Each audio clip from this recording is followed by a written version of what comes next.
Well, it is a fall home and garden show, so we have to talk about garden stuff. I'm with Rosie Sullivan from N&M Herb Nursery, and so Rosie, you have a beautiful display as always. Hi, Judy. Hi. Thank you. And so I can't believe this buffet of salvias. So tell us about the salvias today. Okay, well, so hummingbirds are so popular, and everybody's always trying to feed the hummingbirds. And this year we decided to do something different.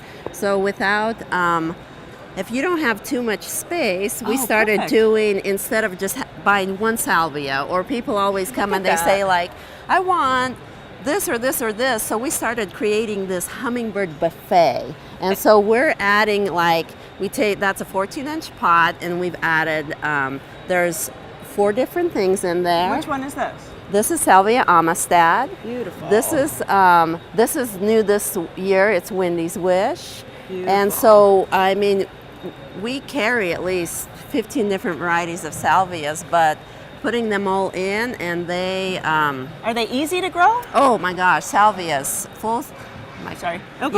salvias full sun, part sun, and they will start blooming and keep going even with not too much fertilizer. Nice. Yeah, So yeah, easy just peasy. easy peasy. Throw in a little bit of Osmocote, and away they go. And then what's this one, this orange one? Because it's not a salvia. What's that one? Okay, so this is Cupia cigar plant, and it is fantastic. I say hummingbirds love salvias, but they adore Cupia. That's the number one. I will tell people it is number one, as well as Agastache. Agastache is fantastic. Perfect. From now until frost will not quit blooming, and Agastaches are hardy.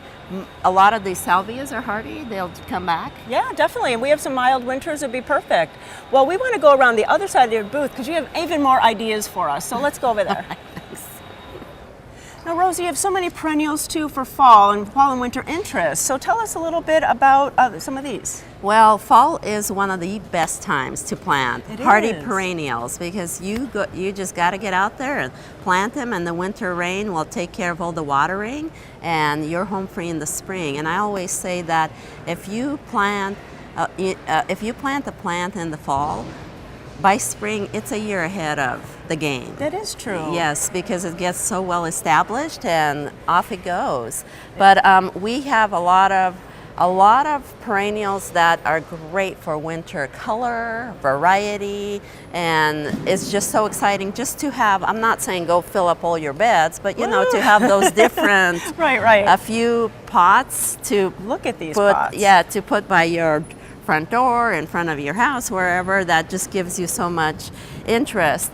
And so this one is kind of been fun and one of our favorites the last couple years. It is, I have Fatsia in the middle, and we have just the green Fatsia, or there's other varieties of Fatsia definitely. now with the variegation and spider webs.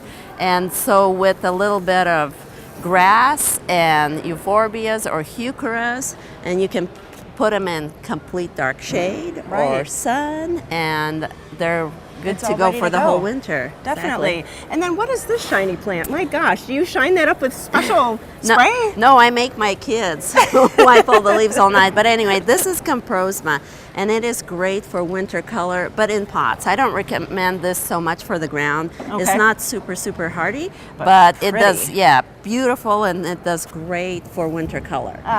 So while you're at the show today, come down to 765 to Rosie's N&M Herb Nursery and get some beautiful plants to take home for your fall and winter garden. Thanks so much. Have a great show. Thank you, Judy.